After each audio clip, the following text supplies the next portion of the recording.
Bueno, chicas, buenos días, ¿qué tal estáis? Hola. Buenos días, ¿cómo estás? Pues mira, con muchas ganas que teníamos ya de hacer este podcast. Sí, la verdad que sí. Interesante. Yo también estoy súper ilusionada. Vamos a hablar un poquito del Opus Dei, que es un tema que muchas veces resulta desconocido y un tema muy hermético también. Sí, la verdad. ¿Alguna de vosotras antes de hacer este trabajo de investigación sabía algo sobre el Opus? Sí, algunos mitos, pero realmente no sabíamos lo que era. Bueno, antes de empezar a hablar sobre el tema, nos vamos a presentar. Somos estudiantes de segundo de Educación Social y, bueno, mi nombre es Triana. Yo Alba. Yo soy Clara. Yo Adela. Yo soy Arantxa. Y también nos acompaña un testimonio anónimo que no ha querido revelar aún su identidad por miedo a represalias y nos va a compartir su experiencia personal tras dejar el Opus Dei. Bueno, chicas, con este episodio buscamos visibilizar y reflexionar sobre la realidad de muchas mujeres que han pasado por la obra, el papel que tienen las TICs y su proceso y la perspectiva en la educación social. Para los que no sepáis lo que es el Opus Dei, Alba va a explicar perfectamente una definición. Bueno, y después de estar buscando tantas definiciones, he encontrado una que yo creo que lo vais a entender bastante bien. A ver. Sí, mira. Es una institución religiosa conocida por su influencia y también por las denuncias de control e incumplimiento de derechos en su seno. Pero tía, ¿solo se da en España? Que va, también se da en América Latina. Anda. Pues a mí me gustaría destacar lo que tuvo que vivir desde dentro esa mujer, el abuso psicológico, laboral y espiritual, siendo ahora capaz de contarlo. Sí, la verdad que es muy valiente por su parte. Pues sí, chicas, y la verdad que son testimonios muy fuertes, por eso hoy nos va a acompañar nuestra testimonio para ayudarnos a entender cómo es este proceso, tanto desde dentro como se vive desde fuera, que la salida también tiene que ser dura cuando estás inmerso en ello. Qué miedo. Lo primero que queremos darle es las gracias por estar aquí y también decirle que es libre de responder a todas nuestras preguntas. Si en algún momento te sientes incómoda, solamente tienes que decírnoslo y esperamos que puedas disfrutar tanto de esta experiencia como nosotras.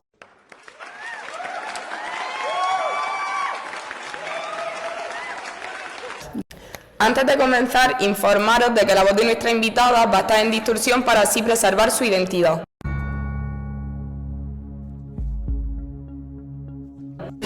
Buenos días y gracias por estar aquí.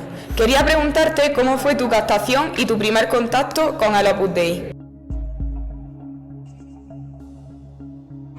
Buenos días, chicas. Lo primero también daros las gracias a vosotras por darme voz, ya que esto es un tema muy desconocido de la que realmente la gente tiene muy poca información. Pues mirad, mi primer contacto con el Opus Dei fue porque yo era pequeñita, tenía entre 6 y 8 años y tenía un compañero de clase que tenía muchos hermanos, porque claro, yo al ser tan jovencita nunca supe realmente que estaba dentro del Opus Dei. De repente mi madre, los compañeros nos llevaban muy bien con ellos y empezó a invitarme a una serie de reuniones los domingos. A mí me encantaba ir porque jugábamos, claro, nos hablaban de Dios, nos decían cosas un poco raras, pero a mí en verdad no me importaba porque estábamos jugando con los niños, eran casas súper grandes, nos daban de merendar, de desayunar y yo estaba encantada con ir ahí. Claro, mucho tiempo después me di cuenta de que lo que estaba era en un proceso de captación. Desde que éramos pequeños, a las familias que no teníamos contacto dentro del Opus Dei, nos intentaban captar mediante nuestra voluntad. Claro, sí que qué niño no va a querer ir a casas grandes, comer, jugar. Así no parece peligroso. Claro, pero eso era de más pequeña. Luego de más grande, ¿cómo fue evolucionando tu paso por la organización? Bueno, pues durante los primeros años todo iba sucediendo así. Primero empecé a ir los domingos, en verano nos íbamos de campamento de verano y cada vez yo iba teniendo ideas como un poco más raras en la cabeza. Luego ya, cuando cumples a partir de los 16 años, pasas un pequeño internado. Las familias que no tienen tantos recursos económicos como los míos, te lo pintan a tu familia como que vas a estar genial, vas a tener una educación de primera. Además, sus colegios privados son increíbles, tanto a nivel de materiales como a nivel de docentes, y pasas a trabajar allí en los internados y allí es donde comienza ya todo a ser mucho más diferente. También es verdad que tú, como por ejemplo mi familia, es una familia con bajos recursos, empiezas a conocer a tus compañeras, tienes una compañera, sobre todo siempre hay una figura que te apoya mucho, que te incita a meterte en la organización, que quiere estar siempre contigo en la obra, y es un papel que tú coges como de referencia, quieres formar parte de ello, quieres estar ahí. ¿Y qué tipo de tareas y controles viviste en tu día a día? Pues durante los primeros años empecé trabajando como sirvienta. Tenía que limpiar y cocinar para otras personas dentro de la obra que tenían un estatus mayor y por supuesto siempre sin recibir un sueldo. No existían ni contratos ni registros oficiales. Todo el dinero que tanto yo como las otras chicas cobrábamos iba destinado al Opus, porque a nosotras siempre se nos decía que el Opus Dei es pobre. Aparte de esto, el contacto con nuestra familia de sangre se rompía por completo, ya que siempre nos hacían entender que esta tenía que pasar a un segundo plano. Siempre nos quieren hacer ver que la obra se convierte en tu único referente y sobre todo en una fuente de autoridad, porque una cosa que cabe destacar mucho del Opus Dei es que es una organización súper autoritaria. Teníamos que pedir permiso para absolutamente todo, incluso si queríamos escribir una carta o hacer una llamada. La verdad que una de las cosas que más me perturba es cómo pueden llegar a controlarte tanto tu vida, tantos aspectos, tanto personales como hasta el oficio, tu personalidad, tu identidad, todo. Además, cuando empezamos a indagar sobre el tema, nos llamó bastante la atención el tipo de castigos que había y las mortificaciones que también se imponían. O sea, me gustaría que ella en primera persona nos contase cómo los vivió y cómo fueron.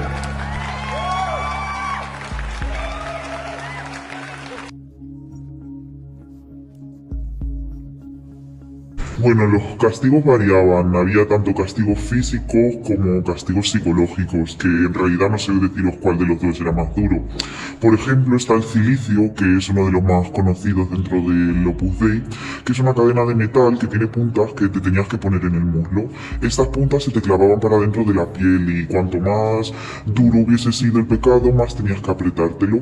Se solían poner durante 2 horas al día para hacer la conocida penitencia. También estaba la disciplina, que tenías que azotarte con un acuerdo de nudos y dormir en el suelo una vez a la semana. Las duchas también siempre tenían que ser de agua fría y además si no cumplías con estas mortificaciones te hacían sentir culpable, como si estuvieses fallando a Dios. El machaque psicológico era tan grande y la convicción que nosotros teníamos en que eso se iba a cumplir estaba tan presente que lo hacíamos sin rechistar, ni siquiera dudábamos de si esto estaba bien o mal. Además también te privaban de cosas que te gustaban, tan simples como que si te gustaba una naranja tenías que comerte una manzana y si querías agua fría la tomabas del tiempo. Todo esto siempre debía hacerse en secreto porque nadie debía notarlo y si te negabas te decían que era una falta de fidelidad. Es una forma de controlarte y de romper tu voluntad a todos los niveles. Madre mía, se me pone la piel de gallina al escuchar tu testimonio. No me puedo ni imaginar por todo lo que has pasado. ¿Nos puedes hablar también sobre otras formas de control que tenían sobre la lectura y la información?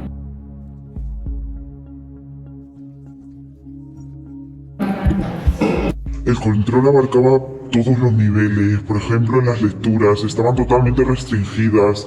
De hecho había una escala de libros del 1 al 6. Los libros que estaban catalogados como el nivel 1 eran infantiles, los del nivel 2 que es los que podía leer todo el mundo y a partir del nivel 3 necesitabas permiso. Por ponerte un ejemplo para que nos entendamos mejor, Mafalda estaba considerado en el nivel 4, que ya era un nivel que jamás te iban a dejar leer. Para leer cualquier libro que no fuese de la lista había que pedir permiso al director, y si era de cierto nivel alto tenían que aprobarlo en la oficina central, aunque esos jamás llegaban. Incluso para leer libros religiosos de autores reconocidos como Josephine Ratzinger tenían que pedir autorización. Llegaba a un nivel en el que absolutamente todo estaba controlado por la oficina de la dirección espiritual, que funcionaba como un ministerio de la verdad. Si leías algo sin permiso era motivo de corrección o castigo, así te mantenían desinformado y pendiente, porque se ha de tener en cuenta que la desinformación y el aislamiento es algo clave para que tu mente no pueda pensar en que si lo que te están haciendo es bueno o malo. Tú tienes que estar en una burbuja en la que les creas fielmente y a ciegas. ¿Y cómo afectaba eso a tus vínculos familiares y tu identidad? A los vínculos afectaba de muchas maneras. Por ejemplo, la familia natural quedaba totalmente desplazada. Nosotras cuando salíamos, de pronto nos encontrábamos con que ya no nos conocía nadie. Todas las relaciones anteriores que teníamos, tanto a nivel familiar como de amistad, quedaban rotas. Yo estuve durante 22 años de mi vida en el Opus Dei y se hicieron humo. Mis documentos no tenían ningún tipo de validez oficial y es un proceso de disociación y de reconstrucción de la propia identidad. Es que literalmente no sabes ni quién eres, porque todo gira en torno a la institución. Sentía que no tenía nada fuera, que ni siquiera un currículum que me valiera para poder incorporarme a la vida laboral. Además, si querías ver a tu familia, te decían que eso era familiosis, o sea, es que lo trataban como si fuera una enfermedad. Te hacían sentir culpable por querer mantener los lazos y como tú tenías la cabeza tan lavada, realmente ni siquiera dudabas de ello. Debías de sentirte muy sola con todo este relato que nos cuentas y que la verdad estamos aquí todas muy emocionadas. Pues sí, Sí, la verdad. La situación.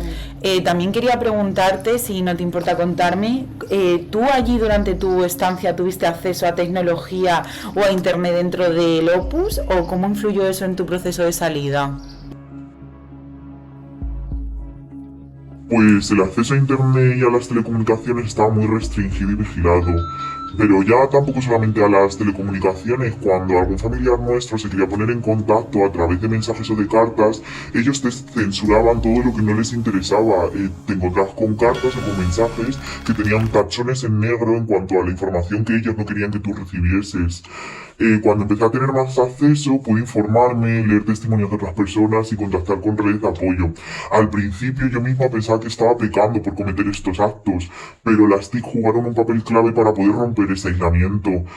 Tuve que buscar ayuda, entender que no estaba sola, entender quién era y lo que estaba pasando. Hoy en día, gracias a blogs, podcasts, redes sociales, vídeos de YouTube, muchas podemos contar lo que antes era imposible. Encontrar en internet historias parecidas a la mía jugó un papel fundamental para poder atreverme a dar el paso.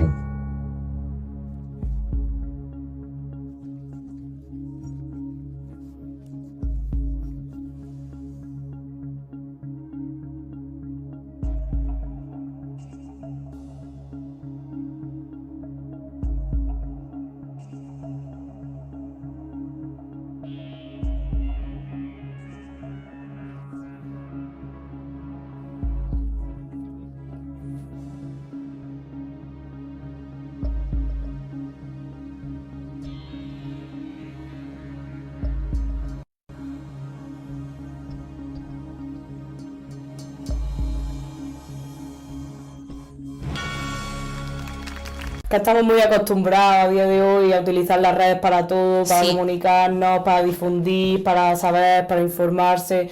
Entonces estás ahí encerrado sin poder tener acceso. En realidad nosotros a veces nos quejamos como de, porque también traen muchas consecuencias malas las redes sociales y eso, pero gracias a ellas estamos informadas y sabemos que casos como estos no van a ocurrir ahora porque tenemos muchas más fuentes para obtener información. Claro, y realmente como nos cuentas, el aislamiento es total, porque ya no solamente son de las tecnologías, sino son los vínculos con tu familia.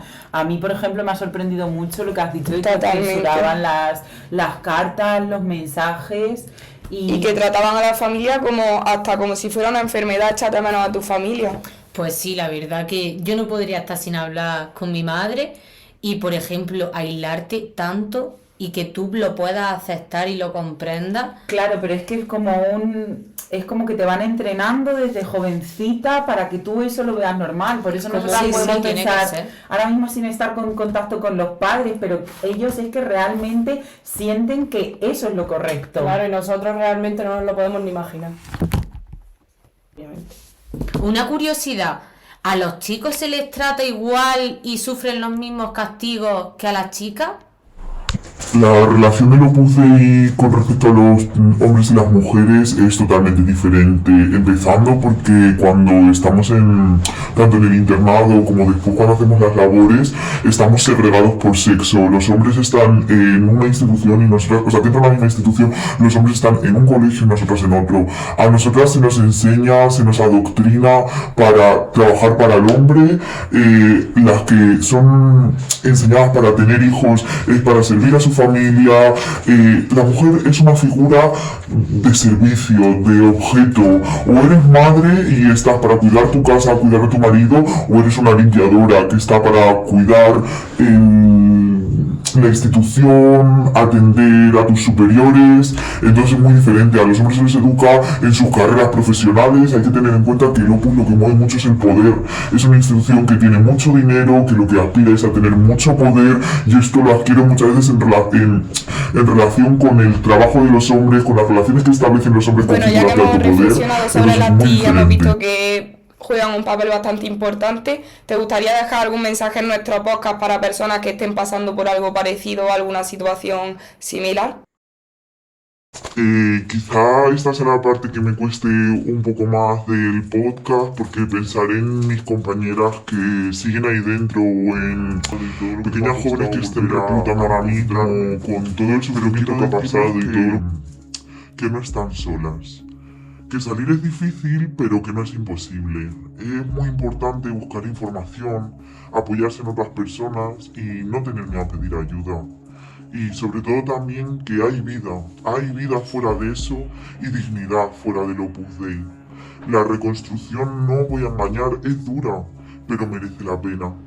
Es fundamental que las educadoras, los educadores sociales se formen para poder acompañar y comprender en estos procesos y agradecer que me deis este altavoz tan grande para poder llegar al máximo de personas posibles y que poder hablar hoy en día de mi propio problema, reconocer todo lo que he pasado, también es una gran ayuda para mí, así que os estoy muy agradecida.